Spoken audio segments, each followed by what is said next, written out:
Man who helped Joe Biden win the presidency in 2020. Congressman, it is always a pleasure to have you on the program. It is notable, I think, that President Biden spent so much of his address with warnings, knowing the influence of Elon Musk and moving the movement to Trump from Mark Zuckerberg.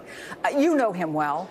What does it say to you that he spent so much time in this farewell speech as a warning, as much as a victory lap? Well, thank you very much for having me. You know, I always say, in fact, it was the title of my memoirs, Blessed Experiences. And I said in that book that all of us can be no more nor no less than what our experiences allow us to be.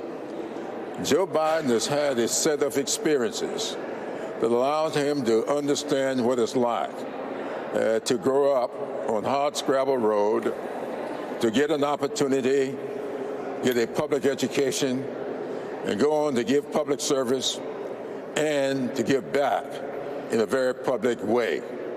He knows from his experiences that this society that we have, this great country that we live in, thrives on people having opportunities. He talked about that all the time. And if we are not careful, we will allow the elite to be the only ones educated. We will allow the wealthy to be the only ones who can make a decent living, or yet the affordability of a home, ownership. This is what he is talking about. An opportunity society that allows everybody, irrespective of what zip code you may have been born in, to have an opportunity to make it in America. That is what this is all about. And so I applaud Joe Biden for sounding that warning, as much like Eisenhower did when he left the presidency and saw that we were threatening to be overcome by the military-industrial complex. The country responded then.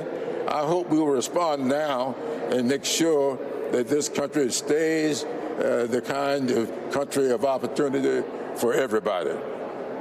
I'm sure you know that there's a new poll that shows Joe Biden's final approval rating matches the lowest of his presidency. It's at 36%. And I want to play what President Biden said last night about how he feels his accomplishments will be received. It will take time to feel the full impact of all we've done together.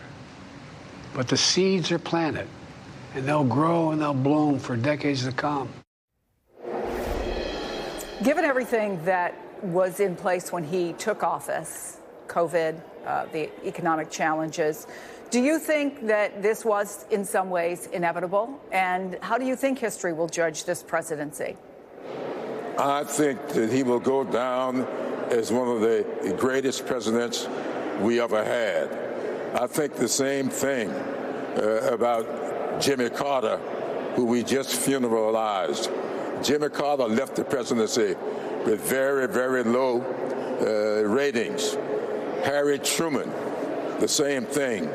People who do big things, people who break with the status quo, these people do not get judged well in the currency. But when history gets a chance to look back, to read the things he said and did, rather than to respond to the way he said them. I heard people this morning or last night talking about him not being a great communicator. Well, some people are good speakers. Other people are great doers. And some people just know how to write.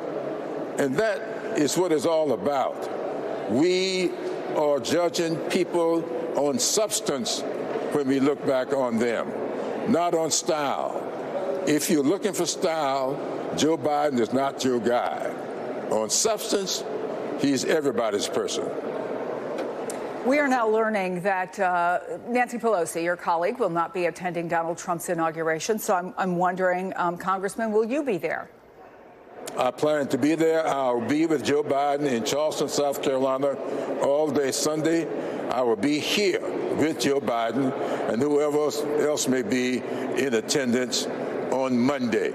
And I will be wearing my South Carolina State garnet hat. Whoever else will be in attendance leads me to the question of, are you hearing of other Democrats who have decided to sit it out? Well, I'm sure there'll be others who will. There may be even some Republicans who will. I just hope the weather will cooperate. As you see, I'm bundled up today, and from what I hear, I may need to be even more so on Monday. And there's some people who are not going to attend because of the weather. But people will make something out of it, and there may be a few people who won't attend for other political reasons as well. But that's the way it is. We are a free country. People are not forced to participate in the political process. They do so by choice. And if they make the choice not to attend, that's fine. I plan to be there because I plan to represent my constituents in every way that I possibly can. And being at the inauguration is one way for me to do that. You may need to layer that South Carolina swag, though. There is no doubt about the forecast. Congressman Jim Clyburn, I'll be there as well. I'll be layered as well.